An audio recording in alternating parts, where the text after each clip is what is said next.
Assalamualaikum warahmatullahi wabarakatuh. Perkenalkan, nama saya Muhammad Rafi Karisma Putra Supriyadi dari Politeknik Energi dan Mineral Akamenggas Cepu dengan NIM 201440006.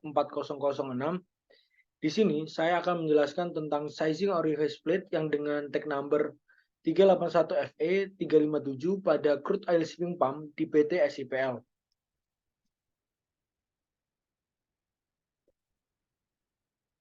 Dan selanjutnya saya akan menjelaskan outline dari penulisan atau pemaparan yang saya lakukan pada kali ini, yaitu yang pertama yaitu kita akan pendahuluannya, metode dari penelitian, hasil dan pembahasannya, dan juga kesimpulan, dan nanti diakhiri dengan tanya jawab dengan peserta. Pada pendahuluan dijelaskan pada masa sekarang perkembangan teknologi membuat seluruh industri dituntut untuk ikut berkembang sesuai dengan perkembangan global, terutama pada industri oil and gas yang juga dituntut dengan adanya perkembangan teknologi dengan harapan atau tujuan pada suatu produksinya akan mendapatkan produk atau hasil yang berkualitas dan kuantitasnya yang lebih besar dibandingkan produksi sebelumnya, dan juga memiliki biaya produksi yang jauh lebih hemat dibanding biaya produksi yang sebelumnya. Pada suatu industri oil and gas, peran instrumentasi sangat vital atau sangat penting, yaitu pada umumnya digunakan sebagai pengukuran dan pengendalian atau kontrol dari suatu sistem atau unit yang ada di perusahaan tersebut. Dan dalam instrumentasi ada beberapa variabel yang bisa kita gunakan untuk melakukan pengukuran maupun pengendalian atau kontrol. Ada 4 seperti flow, temperatur, pressure, dan level. Variabel-variabel tersebut memiliki peran sebagai peningkat kualitas atau mutu dari suatu hasil dari produksi yang diproduksi. Dan selanjutnya, flow merupakan variabel yang sangat penting dalam perusahaan, bahkan bisa dibilang juga sering digunakan pada suatu produksi. Dalam suatu industri oil and gas, pengukuran flow dilakukan pada proses dengan media yang berbeda-beda. Hal tersebut yang membuat diameter pipa yang berada di industri berbeda-beda. Karena keberagaman media yang diukur dan diameter pipa yang digunakan, maka ukuran orifice plate yang digunakan harus disesuaikan agar pengukuran yang dilakukan akan memiliki atau akan menghasilkan output yang akurat ataupun dapat dikatakan memiliki error yang sangat kecil. Maka dari itu diperlukanlah sizing orifice plate agar tidak terjadi kesalahan atau error yang signifikan pada saat melakukan pengukuran flow. Terus selanjutnya terdapat metode. Penelitian ini dilaksanakan pada tanggal 9 Januari 2023 hingga 31 Maret 2023. Tempatnya yaitu di PT SIPL Gresik. Dan di bawahnya yaitu ada alur pengerjaan sizing orifice plate yang menggunakan standar ISO 5167. Yaitu dapat dilihat di gambar tersebut. Kita mulai dari awal yaitu pemilihan data yang diperlukan. Setelah kita mendapatkan data yang diperlukan, kita mencari nilai sizing meternya, dan kemudian dilanjutkan mencari nilai Reynolds number dan faktor K2, dan kemudian juga dilanjutkan mencari nilai beta rasio 0 atau beta rasio semuanya, kemudian mencari nilai koefisien discharge, mencari nilai faktor absolut, mencari nilai beta rasio, dan diakhiri dengan mencari nilai diameter dalam pipa. Setelah kita mendapatkan nilai beta rasio dan nilai diameter dalam pipa, kita melakukan pembandingan dari perhitungan manual dan dengan data yang ada di lapangan. Kemudian kita lakukan tahapan-tahapannya. Yang pertama, kalkulasi terhadap sizing orifice dapat kita lakukan dengan standar ISO 5167 dan diawali dengan mencari sizing meter. Dan rumus dari sizing meter seperti di sini. Sizing meter sama dengan Qm per Pi per 4 akar 2D kuadrat akar delta P kali P. Setelah didapatkan nilai sizing meter, langkah selanjutnya adalah menentukan nilai Reynolds number agar dapat menentukan jenis aliran dan faktor K2 untuk menghitung nilai Reynolds number dengan menggunakan rumus yang sesuai dengan ISO 5167. seperti berikut. Reynolds number sama dengan V1 per V1 kali D per V1 sama dengan 4 per P mu D. Setelah Reynolds number ini berfungsi sebagai faktor penentu untuk nilai K2. Nilai K2 itu apa? Nilai K2 adalah nilai yang ditentukan berdasarkan jumlah Reynolds number dari fluida yang akan dilakukan pengukuran. Ketentuan tersebut dapat dijelaskan seperti berikut, yaitu ketika Reynolds number-nya kurang dari 200.000, maka nilai K2-nya adalah 0,06. Dan ketika Reynolds number-nya lebih dari 20.000, maka nilai faktor K2-nya adalah 0,00. Kemudian ketika faktor K2 telah ditentukan, kita lanjut kepada beta rasio semu dengan cara menginputkan nilai K2 faktor K2 tadi dengan rumus seperti di bawah ini. 1 plus buka kurung 0,6 per sizing meter plus nilai faktor K2 dikuadrat tutup kurung di pangkat minus 0,25. Setelah kita mendapatkan nilai beta rasio 0 atau beta rasio semu, selanjutnya memasukkan nilai beta rasio semu tersebut dengan tujuan untuk menentukan nilai dari koefisien di start dan perhitungannya menggunakan rumus seperti di bawah ini.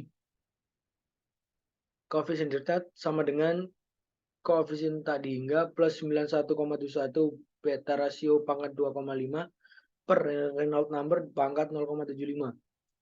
Dengan koefisien tak hingga ini juga memiliki ketentuan yang disesuaikan dengan diameter dalam pipa. Jika diameter dalam pipa kurang dari 58,5 mm, maka koefisien tak hingganya menggunakan rumus 0,599 plus 0,312 dikali beta rasio pangkat 2,1 dan dikurangi 0,184 dikali beta rasio pangkat 8 plus 0,039 dikali beta rasio pangkat 4 per 1 min B beta rasio pangkat 4 dikurangi 0,856 dan dikali beta rasio pangkat 3 dibagi diameter dalam pipa. Kemudian berfungsi juga jika diameter dalam pipanya lebih besar atau sama dengan 58,5 mm. Rumusnya sama, hanya saja ada perbedaan pada rumus yang dibuka kurung tutup kurung, hanya ditambahkan 2,286 per diameter dalam pipanya. Di saat koefisien di start telah kita dapatkan, kemudian kita berpindah untuk mencari faktor absolut, yang dimana faktor ini merupakan faktor yang dapat diperoleh atau diketahui hasilnya melalui rumus yang ada di bawah. Faktor absolut sama dengan 1 plus 2 per 1 min beta rasio pangkat 4 dikali alpha plate dikurangi alpha pipe dikali suhu dan dikurangi 20 derajat Celcius. Ketika nilai koefisien discharge sudah ditemukan, faktor absolut dan sizing meter, maka langkah selanjutnya dilakukan adalah mencari nilai beta rasio yang sesungguhnya. Menggunakan rumus seperti di bawah ini. Beta rasio sesungguhnya memiliki rumus yaitu 1 plus koefisien discharge dikali Y dikali faktor absolut per sizing meter di pangkat 2, kemudian tutup kurung di pangkat minus 0,25. Beta rasio sesungguhnya telah ditemukan, kemudian yang dicari adalah nilai dari diameter orifice-nya, yaitu dengan rumus beta rasio dikali diameter dalam pipa. Kemudian kita memasuki hasil dan pembahasan.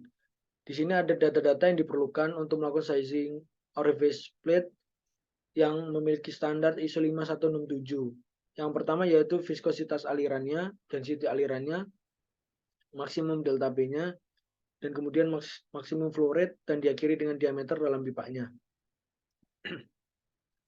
Pada tahapan awal mencari sizing meter, seperti rumus yang sudah saya jelaskan di sebelumnya, kita memasukkan semuanya, kemudian sizing meternya yang didapatkan yaitu sebesar 0,1987. Setelah mendapatkan nilai sizing meter, kita harus menentukan parameter selanjutnya yaitu Reynolds number. dengan hasil besaran Reynolds number-nya yaitu sebesar 64.851,643. Karena Reynolds number-nya kurang dari 200.000, maka faktor K2-nya menjadi 0,06.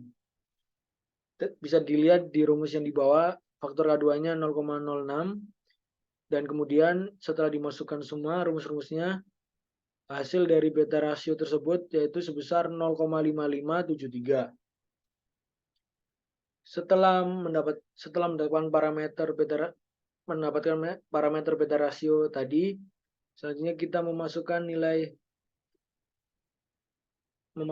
perhitungan koefisien discharge.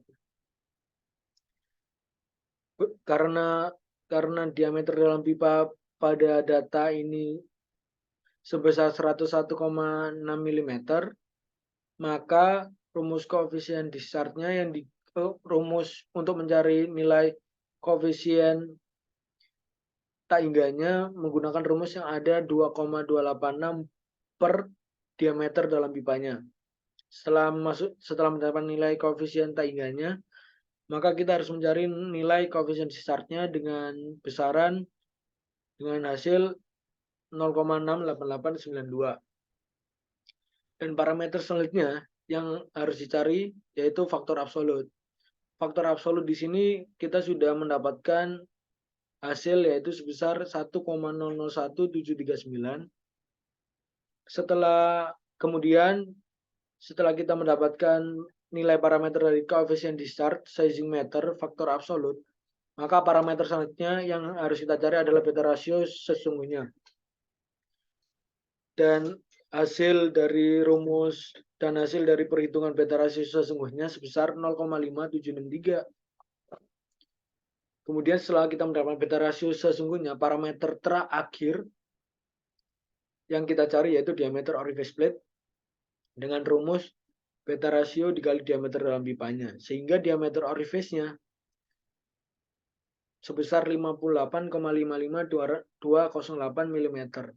Setelah kita melakukan perhitungan tadi, maka kita harus melakukan perbandingan apakah data yang di lapangan dan data di perhitungan itu berbeda jauh atau enggak. Jika itu berbeda jauh, maka kita harus melakukan resizing lagi pada orifice-nya.